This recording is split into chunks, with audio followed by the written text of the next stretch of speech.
Built by John and Catherine Brunner in the early 19th century, our home along Shookstown Road in Frederick, Maryland, is often referred to as Brunner Mill, as it was situated on a rise overlooking their water mill, which was probably similar to this one being shown. The mill was erected along Carroll Creek to the west of the city of Frederick as early as 1808, as indicated on this Varley map of that year. The house and mill are also shown on this 1858 bond map, noted as belonging to C. Brunner, and with the mill designated MM, which is an acronym for Merchant Mill. The mill was destroyed by fire in 1886, after which time the property was often referred to as the Burnt Mill. What follows are the 1990s recollections of Robert Bob Gaylord Harnwell, who, as a young boy, spent a year from 1948 to 1949 at Brunner Mill, then a 28-acre farm owned by his grandmother, Anna Jane Wilcox Harnwell. In 1959, the bulk of the farm was sold off to developers, but the Brunner Mill house itself, along with nearly 1 acre of surrounding land, passed through 2 owners before my wife and I purchased the property in 1981. 40 years later, we were fortunate enough to receive a visit by an elderly Bob Harnwell, who returned to Brunner Mill with son Ted and grandson Ben for a visit and to share wonderful memories of his life on the farm. Bob passed away in 2022.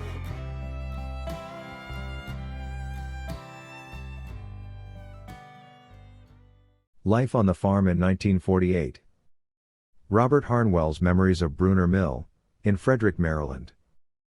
How did you spend your days at the farm? When I was about 8 or 9 years old, I spent a year, including a summer on either end, on my grandmother's farm in Frederick, Maryland called Brunner Mill. In general, I spent my summer days on the farm rising early to help Ralph and his son, Roy, milk the cows. The cows were milked in a large barn full of cats and manure. The manure fell behind the cows onto the cement floor and was swept away with a large wooden broom and a hose. The cows entered the barn in a specific order, determined by the cows. The lead cow entered her stall and the other cows followed, each entering her own stall. Sometimes there was confusion, and Ralph would have to push a cow into its assigned location. The cows' necks were narrow, and once into their stalls, their necks were secured in a metal framework while they ate and were milked. Ralph and Roy milked the cows by hand, sitting on small T-shaped stools, with their heads tucked against the cow's flank. Often the cows' legs were secured with metal cuffs. This was to prevent the cows from kicking over the milk pail that sat between the farmer's legs underneath the cow. The milk squirted into a stainless steel bucket. I can remember the sound, shing, shing, shing. The barn was full of flies.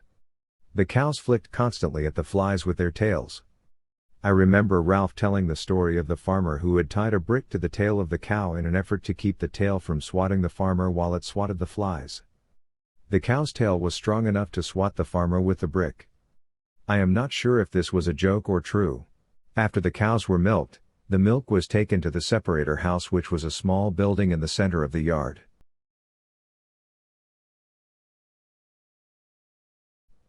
Here the milk was separated in a centrifuge, the lighter cream passing through a hole in the center of the separator, and the heavier milk sliding up the rim of the separator and passing into its own container.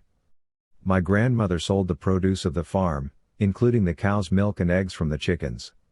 I am not sure to whom she sold them.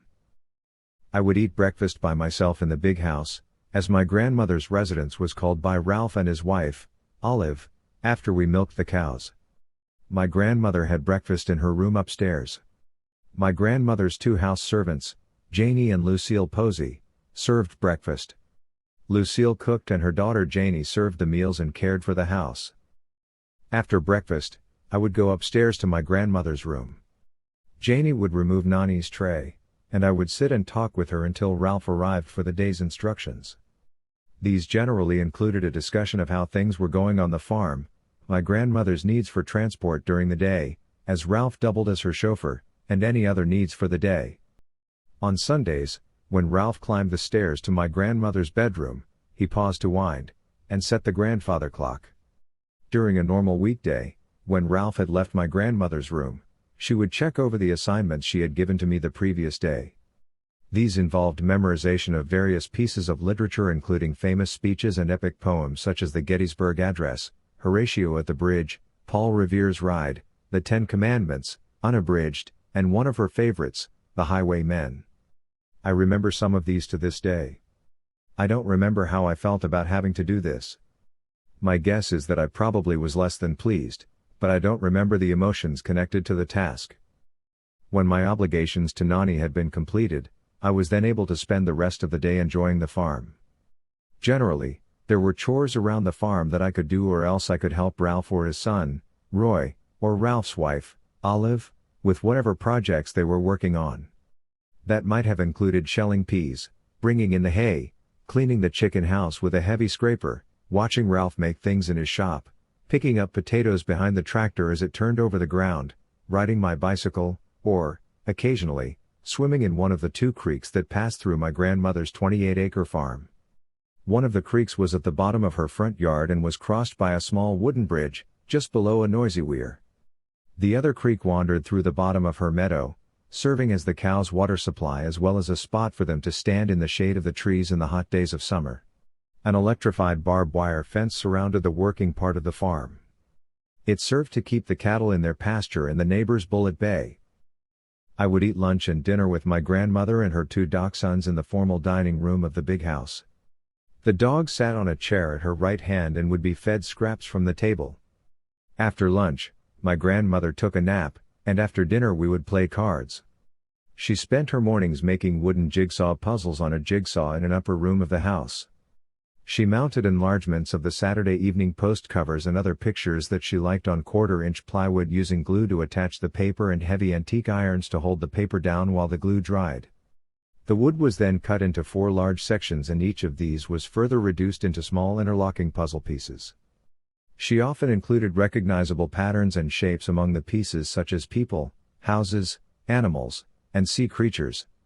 After each new puzzle was finished, it would be assembled on a green felt table in the solarium. She would sit for several hours each afternoon, ashes dribbling from the cigarette in her cigarette holder onto the bosom of her dress as she assembled her latest puzzle. She would repair missing glue with a bottle of mucilage that she kept in a small repair kit on a table by her side. She lent these puzzles to her friends. Each was titled and the number of pieces noted on the box.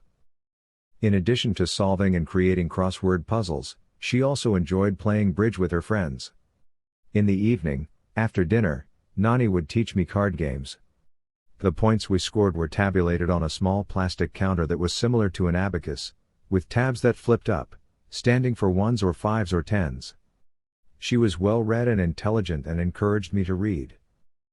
On Sundays, we had a large meal called dinner at midday. Supper, which was a smaller meal, was served at the end of the day. Supper consisted of sandwiches and was served in the solarium instead of in the dining room.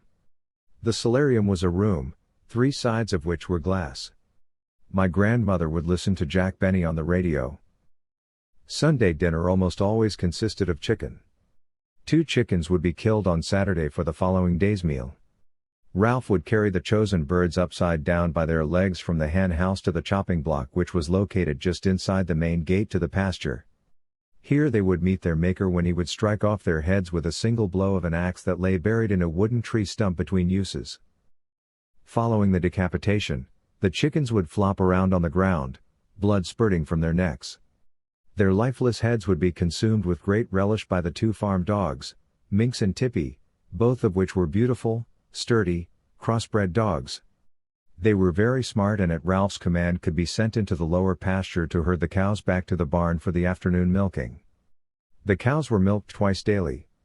Once the lead cow started up the pasture, the herd would follow as if in train cars all the way to their stalls. Ralph or I would open the appropriate gates as needed. When my grandmother would be taking her nap, I think the expectation was that I would also take a nap. The only ways out of the house were either directly through her bedroom, past her snoring recumbent form, or down a short flight of squeaky, creaky stairs. As I did not want a nap, The afternoon challenge was to sneak out of the house without awakening her. Her rhythmic snoring signaled an opportunity for successful passage down the stairs. The goal was to coordinate squeaks with snores. Often, following the creak of a stair would be a startling change in her snoring pattern. Instead of being rhythmic, it would be a burst of snorts, at which time I would freeze in place until the rhythm had begun again. How much time did you spend with Nani? As described above, I might spend several hours with her during the day. Thinking back, although my memories at this point are fond ones, I probably wanted to escape spending time with her. During the winter, when I was attending school in Frederick, I obviously spent less time with Nani. I really have no recollection of the time in school. My guess is that it was not a happy situation for me.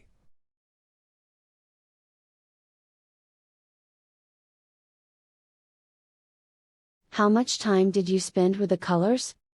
Ralph and Olive Culler and their son, Roy, cared for my grandmother's farm. They lived in a house on her property. Ralph took care of all the farm chores involving the animals, machinery, and the running of a 28-acre farm. He rose early and took care of all the farm chores, including milking the cows twice daily, processing the milk, feeding all the animals on the farm, planting, cultivating and harvesting all the crops, mowing the lawn, and repairing small items around the farm. He had a very busy life. On Sundays, aside from the milking of the cows, Ralph was able to rest. Olive took care of the vegetable plot and cared for her family. I would often visit with her in her house. One day a week, she would make fresh bread, and it could be eaten warm as it came out of the oven, with butter that had been churned on the farm, and jam made from berries grown on the farm. It was delicious. Olive had a weekly routine. Wash on one day, baking on another, and so on. I think Ralph and Olive must have had a difficult life living in such close quarters with and working for someone as difficult a temperament as my grandmother. They were on call 24 hours a day. I never heard them complain. Did you have any school friends to play with on the farm? Not that I can remember. But I do remember Ralph taking me to Dr. Connolly's farm to swim. Let me tell you about my wrist accident. In milking cows, Ralph developed tremendous muscular forearms. Certain muscles in the forearms are only developed through milking cows. He had huge forearms. One day I found out how strong he was when I slid off the hood of the car in my grandmother's garage. My cuff of my trousers caught the bumper of the car and I cut my wrist on the lid of a can of grease. It bled profusely and required stitches at a local doctor's office. Ralph, however, clamped his hand around it, becoming a human tourniquet and stopping the flow of blood until we reached the doctor's office. A scar remains today as a reminder of Ralph, his strength, the accident and the 3 stitches. And here is a story about Ralph and the bull. One day a bull came to visit the cows in our pasture by leaping over the electrified fence. Ralph took a shotgun and a shell from which he removed the lead pellets, replacing them with rock salt. He marched bravely into the meadow, shot the bull in the rear end with the rock salt, and the bull promptly leapt back over the fence from whence he had come. Ralph had a lovely shop adjacent to the garage. The garage was a building with a dirt floor and a lovely fragrance combining oil, gasoline and automobiles. It was reached by a concrete path which connected my grandmother's house and the garage via my grandfather's law study that was in a small building which had been a slave quarters. After my grandfather's death, this building was used for book storage and also had a special odor of dried onions. The garage housed my grandmother's Alice Chalmers tractor, a woody station wagon in which Ralph used to drive her around, and other farm equipment. At the end of this building was a shop where Ralph had a lathe and other shop equipment. This end of the building also contained the heater for the garage and the heating system for a small greenhouse that was attached to the garage and in which Olive grew flowers year-round. In the corner formed by the garage and the greenhouse, there stood a large metal A-frame swing on which I used to spend hours as a child swinging back and forth. The barn was a large 2-story structure. The lower floor housed a milking shed previously described, and an area for goats or pigs that opened onto an enclosed barnyard. I recall the barnyard being a constant quagmire of wet, squishy cow manure mixed with mud. Ralph wore large boots that were needed to walk through the muck.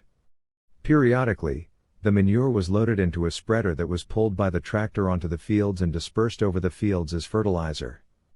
The upper story of the barn consisted of 3 parts. Access was gained by a long earth ramp leading up to huge double doors and into the large center part of the second floor, which was unused but served as an area into which the hay wagon and tractor could be driven. If the hay was baled, it was stacked neatly in tiers on the right-hand side of the second floor of the barn. The loose hay was stored in a haymow on the left-hand side of the second floor of the barn. From here it could be fed through a chute to the cows' feeding area directly below on the first floor and into the areas where the pigs lived to be used as bedding.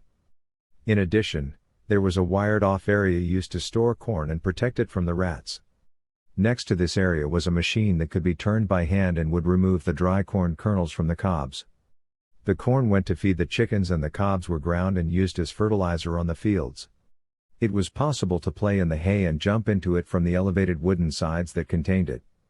A large 4-pronged hook picked up the hay from the hay wagon, carried it across until it was over the haymow, and then by pulling on a lanyard, the hay was released and fell into the haymow. Pigeons and many cats also inhabited the barn. The cats drank the excess cow milk and kept the rats at bay. Periodically, Roy would shoot the pigeons with his gun. I think the pigeons were then served up as squab. The pigs, which resided directly below the center of the barn, were fed slops, which were the leavings of the milk-making process, a terrible-smelling white concoction. They loved it. The barn was protected from lightning strikes by large lightning rods on its roof. These were connected by heavy copper cables to spikes driven into the ground. A wooden stairway connected the upper floor of the barn with the milking area below. Did you play in the meadow and the creek? The meadow was a working area of the farm, and not for play. It was surrounded by an electrified fence. A creek ran through the bottom of the meadow and sometimes on very hot summer days we would romp in the creek. Did Nani ever take you shopping? The farm was located near the town of Frederick. Ralph would drive Nani and me into Frederick for a variety of reasons. Nani might have wanted to go shopping, or perhaps to visit the dentist. For Nani, Frederick was famous as the home of Barbara Fritchie, a woman of Civil War fame who defied the Confederates, waving her flag with vigor from her second-floor window. John Greenleaf Whittier memorialized Barbara Fritchie's words and General Jackson's reply in his famous poem with these words. "Shoot if you must this old gray head, but spare your country's flag," she said. To which the general warned his men, "Who shoots a hair on yon gray head dies like a dog," he said. Barbara Fritchie was best known during my days in Frederick for her chocolate candy. Barbara Fritchie candy, take some home. One of my favorite places in Frederick was People's Drugstore. People's is actually a huge chain of drugstores, but I knew it as a single store full of delicious candy and gum. Nani visited a department store whose name I cannot recall. Perhaps this is because as I write this, Sally and I are relaxing in Paracas, Peru, drinking the national drink of pisco sour. The thing that stands out in my mind about this store was its system for delivering money. Customers' cash payments were placed in a small cylinder about the size of a small glass, which was pulled through a vacuum system which carried it to the second floor of the store to the cashier's department through a long vacuum tube similar to the system still used at some bank drive-thrus, but not nearly as wonderful these days. The customer's change and receipt were returned via the same system. I remember the whooshing noise made as the cylinder arrived carrying my grandmother's change. At least once I traveled to New York with my grandmother on the train from Baltimore. Ralph drove us to Baltimore in my grandmother's Woody. The only thing I remember is staying at a hotel in New York. The door to our room had a panel compartment in the door in which you would place any clothing for cleaning. It could then be removed by housekeeping from the outside without disturbing the guest and returned in the same manner, cleaned and pressed, like magic. Those were the good old days. Did you go into the attic? Nani's house had a third floor, the attic. If one continued up the main staircase of the house, past the second floor, one came to the attic. On the way to the attic, alongside the stairs was a long shelf on which, arranged in rows, were many blue medicine bottles which my grandmother saved. At the top of the stairs, access was gained to the attic through a door. The attic contained many treasures. There was a trunk full of fabric and potential costume-making goodies. I remember something that would make a great tale. The thing that made the greatest impression on me were several weapons dating, I believe, from the Civil War. Nani was born not long after the end of the Civil War, so while this sounds amazing to us now, it was a recent memory for her, something she would have learned about as a young girl. This explains why the Gettysburg Address was something she was keen that I memorize. The swords and pistols dating from the Civil War were incredibly exciting to me as a child. There was a repeating rifle and a percussion six-shooter in addition to a long sword. Did you feed the chickens or collect the eggs? The chickens lived in a hen house as any self-respecting chicken is wont to do. I remember a building lined on both sides with wooden boxes, each one containing a nest of straw and a chicken. I can remember collecting eggs from the chickens by reaching under their warm feathered bodies to withdraw the eggs and place them gently in a wire basket. The young peepers, which arrived at the farm in a box, lived in a brooder house. They kept warm in the winter by gathering beneath a large, metal cone which had a light bulb in it for warmth. They were cute for a while, but then they became ungainly and unattractive. Did you spend time with Olive and Ralph at their house? I can remember going to Ralph and Olive's house on Sunday mornings and sharing with them the Baltimore Sun comics. Nani read the New York Times, of which she was a contributor to their crossword puzzles, but it had no funny papers. Ralph and Olive had the funnies, so it was no contest for a kid. I remember sitting in their living room, reading the funnies, warmed by a gas-fired furnace which heated their house in the winter. Can you tell us about Lucille and Janie? Lucille and her daughter Janie lived in Nani's house in an apartment that was located behind the kitchen. There were 2 bedrooms, a bath and a living room. Lucille cooked on a huge Aga coal-fired stove. The stove was on 24 hours a day. Fresh coal was added in the morning. The burners of the stove consisted of concentric metal rings. Each side of the stove contained 2 large water tanks. Hot water was always available from spigots below the tanks. Aga still makes stoves today. The stove was huge and dominated the kitchen, filling it with warmth and a sense of security. Between the kitchen and the outdoors was a room used primarily for storage and food preparation, in which butter was churned and where the chickens for Sunday dinner were dipped in hot water and plucked. Between the kitchen and Nani's dining room was a butler's pantry and storage area where my grandmother's fine glassware and china were stored. My grandmother's house and the small slave quarters still stand today, surrounded by development that covers the remainder of the farm.